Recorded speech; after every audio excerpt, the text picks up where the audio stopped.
Good morning, everyone. This is me, Teacher Helen, and welcome to our new lesson in health. And it is all about nature and effects of gateway drugs. What are gateway drugs? It is used to explain that the use of certain drugs may lead to an increased risk in the use of other drugs, defined as alcohol or cigarettes, which are inexpensive and readily available. Once a person begins to drink alcohol or smoke cigarettes, chances are he or she would be using other forms of drugs. What people fail to understand is that they have to take into consideration the influence of other factors such as the environment, trauma, or mental illness. Okay, another term used in the book, we have substance abuse. It is the harmful pattern of using substances such as caffeine, tobacco, alcohol, and other illicit drugs and prescription drugs leading to impairment or distress. So the following substances can be harmful if they would be misused and abused. So we have first the caffeine, second tobacco, and the third one is alcohol. So let's start with caffeine. Okay, look at the pictures. Picture rather. You see coffee beans, yes, shake juice, and a cup of coffee. Products with caffeine include coffee, tea, and cola drinks. Caffeine is a drug that is naturally produced in the leaves and seeds of many plants. It is also produced artificially and added to certain foods. Caffeine is considered as a drug because it stimulates the central nervous system, causing increased alertness. Okay, our nervous system is our brain. So, when you take one of these in the picture, like coffee, that is why you will become alert. You cannot easily sleep. You have a hard sleep because coffee contains caffeine, which gives most people a temporary energy boost and elevates mood, so energetic. So like me, if I have something to do, a lot of activities, modules, videos, and other school works, so I need to drink coffee to boost my energy so that I can sleep early. So that is an effect of caffeine. Caffeine is in tea, coffee, chocolate, many soft drinks, and pain relievers and other over-the-counter medication. Okay. Caffeine is generally safe and provides desirable effects such as energy and wakefulness for those who do not use more than 300 milligram or the amount found up to the 4 cups of regular coffee. So, anything above 400 to 600 milligram, which is excessive and may cause too much of caffeine may cause physical problems such as stomach upset, nagsuo ang tiyan, agitation, increased heart rate, what they called as palpitate. Nagpalpitate ko, teacher, kaya nga naman nag-inom ang kukuk Milo. Nagpalpitate ko, teacher, nag-inom ang ka ng coffee. So, it's because of the caffeine, which boosts your energy. Okay, and also we have anxiety, muscular tremors, and insomnia. Do you know what is insomnia? Insomnia or hard sleep. Dili katog. Those people who unconsciously mix caffeine sources such as coffee and colas, or who use many energy shots or beverages may suffer from this effect. So, we all know, class, that too much is not good. So, we must limit. We can drink this product, but we should limit ourselves, because we know that everything that we take too much have an effect or has an effect. Next, the second one is the tobacco. Do you know what is tobacco? Okay, see in the picture.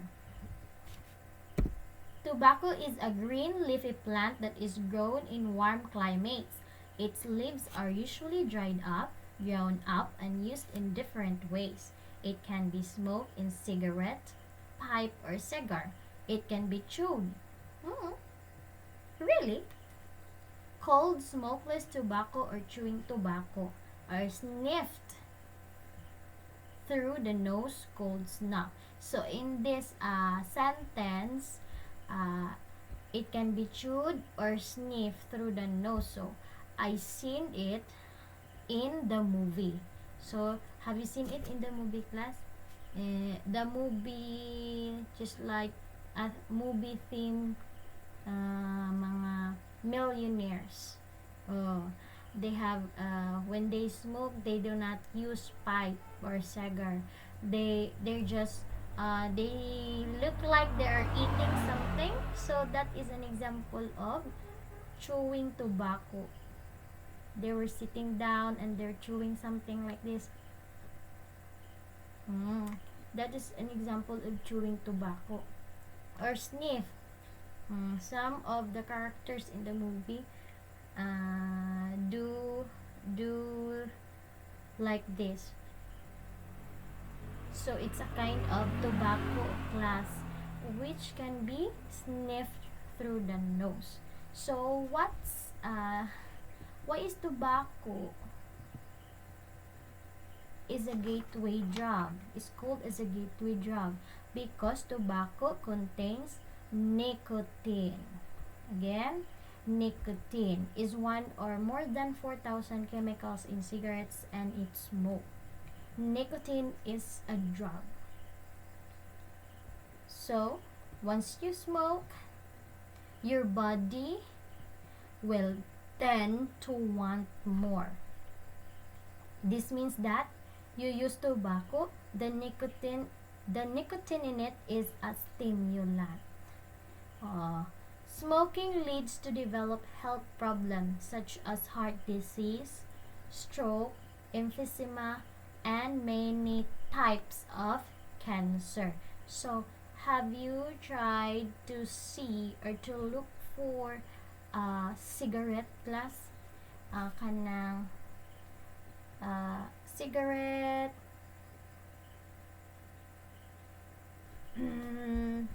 pack of cigarette. So every pack of cigarette, it has a what we call that label that it leads to health problems. So when you buy when you look for that package of cigarette, you will see pictures what health problems lead when the people or a person is a smoker. Okay, listed in your book, we have diseases like psoriasis. So what is psoriasis? People who smoke can develop skin problems such as psoriasis. It is a type of rash and are more likely to get wrinkles. So that is psoriasis.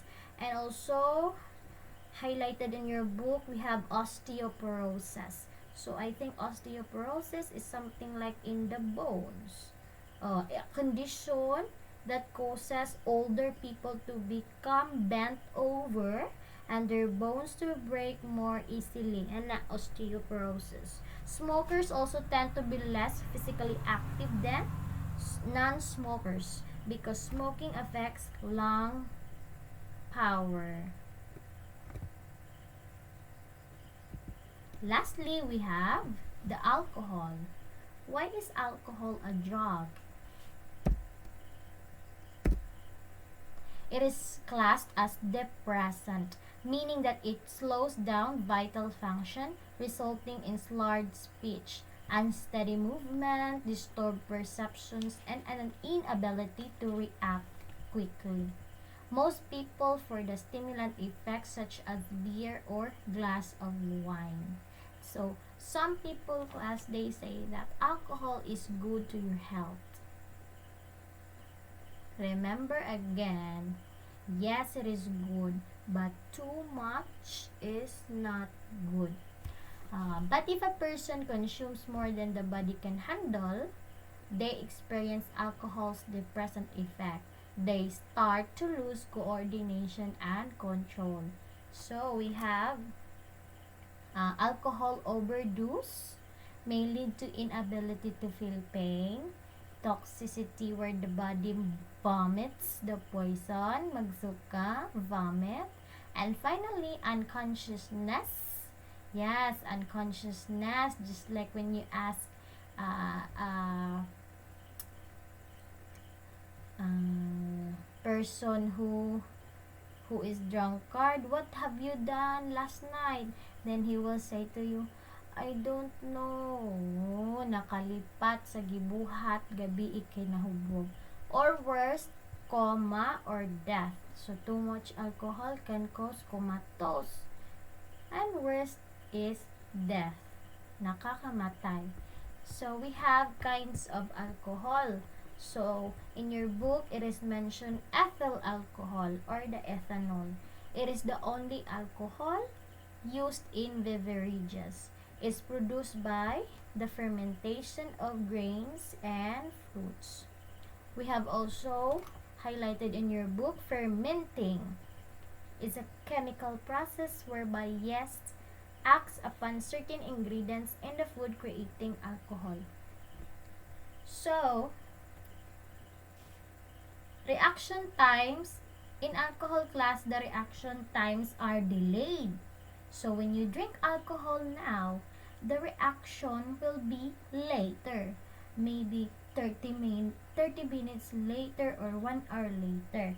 That is why when a person uh,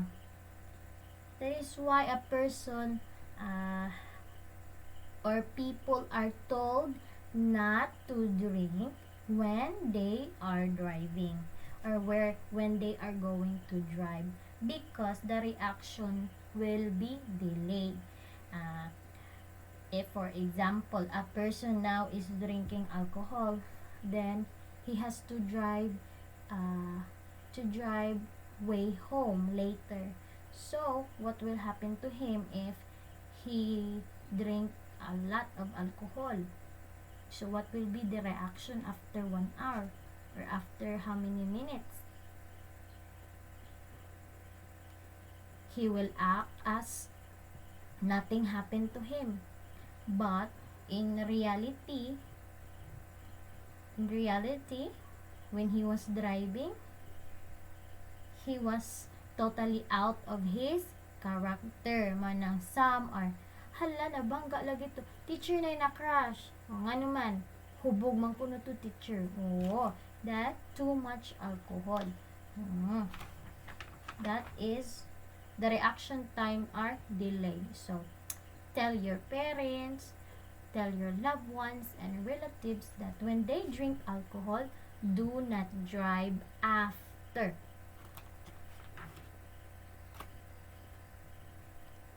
Okay, that is all about the gateway drugs. So again, gateway drugs are defined as alcohol or cigarettes.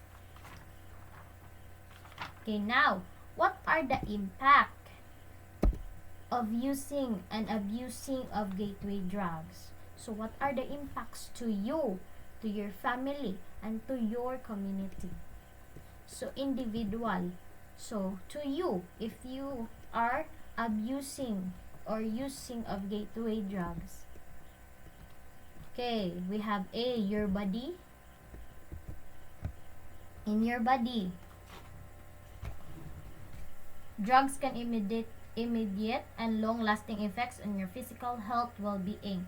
So we have 6. In your body, physical injuries. Physical injuries, because you cannot feel pain. You might do things that you wouldn't do normally. Second, violence. You will have a violent behavior. Internal damage. Internal. So, in your internal organs, in your body, your liver, brain, lungs, throat, and stomach will be damaged. Next, pregnancy and sexually transmitted diseases. So, when you are too much drunk, you can lead to pregnancy because you are out of your mind and you don't know who are your friends that they have diseases and it will transfer to you. Fifth, we have risk of other infectious diseases. Yes, risk of other infectious diseases because when you are drinking with your friends, you will share glasses. When they have hepatitis, do you know what is hepatitis? That you will become yellowish. It will transfer to you.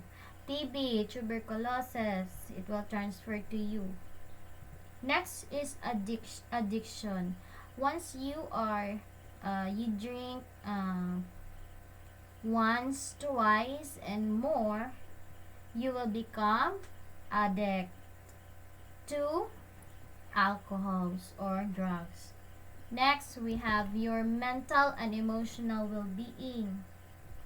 Drug can also alter your mood. So, you will become stressed, you will become depressed, and last is the mental illness. Okay. The C, your relationship and future. So we have a 7. First is legal issues. Legal issues. When we say legal, it talks about laws. Okay, the punishments, having go to court, which might result in being sent to jail. So when you cannot stop this, or you are addicted too much to drugs, you can be sent to jail, mapriso. Second, relationships. Conflicts and breakdowns in communication can become more common. Of course, you don't have friends anymore if you are drunkard. Third, safety. Okay, it will increase your chances of being dangerous situation. Fourth, we have schoolwork. Oh, your grades will suffer as a result. Next, job. You cause you to lose your job. Financial pressures, of course, because when you are dependent to gateway drugs, it needs money. Okay, for now, cigarette is expensive na because of the tax and also the alcohol. It needs money, so you will get in financial pressures. Next, homelessness. Homelessness. All of your money turns out to drugs. No more for uh, covering your needs like food, shelter, to help you as a better person. Oh. Next. So it is for individual. Is it for you? Next is for your family. Your relationship with your family. What will happen? Okay, we have communication and interaction. Oh, your parents will be depressed, of course. The result can be bad behavior. And when you are now a parent, your children try to get any attention possible without being able to adequately gauge parental behavior. They might see you a drunkard person. They will keep in their mind that they will look after you. Second, caregiving. Third, financial impact. Fourth, impact on adult relationship. And fifth, we have the impact on relationship with children. Okay, caregiving.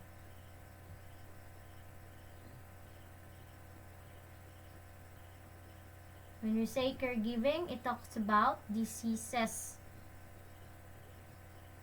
Do you think that your family are going to take good care of you? That even if they know that you are abusing yourself to gateway drugs? No. It gives them a headache. Next is financial impact. Oh, you have an instability, long-term unemployment, of course. Impact on adult relationships. Result in unhappy marriage, divorce,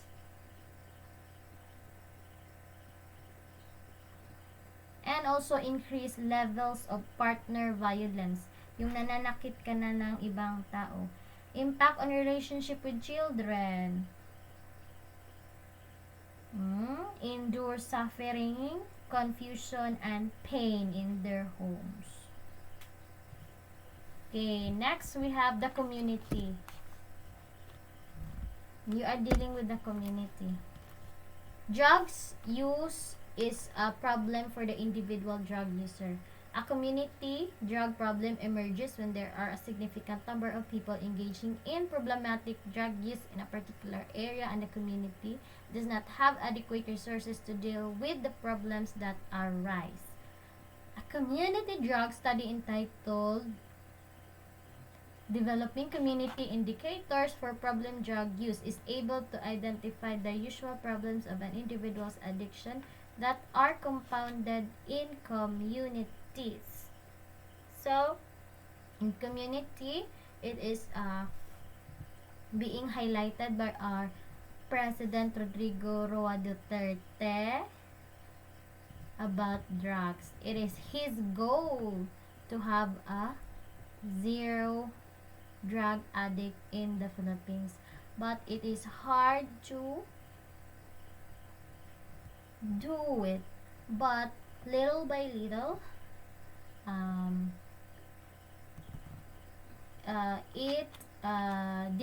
it was decreasing.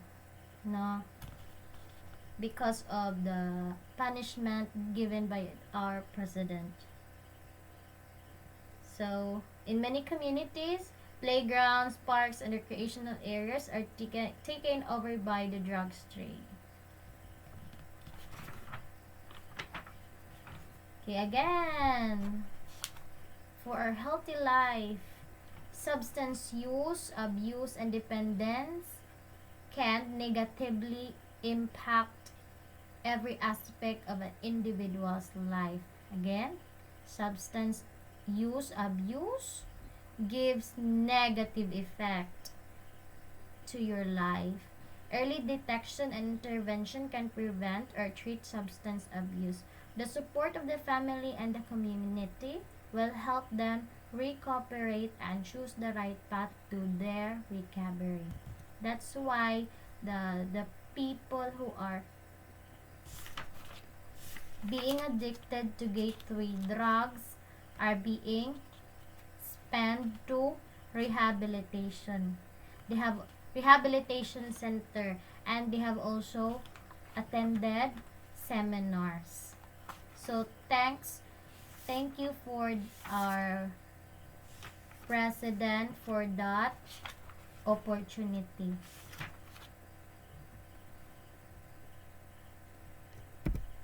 So that's the end of our lesson. Thank you for listening. Keep safe.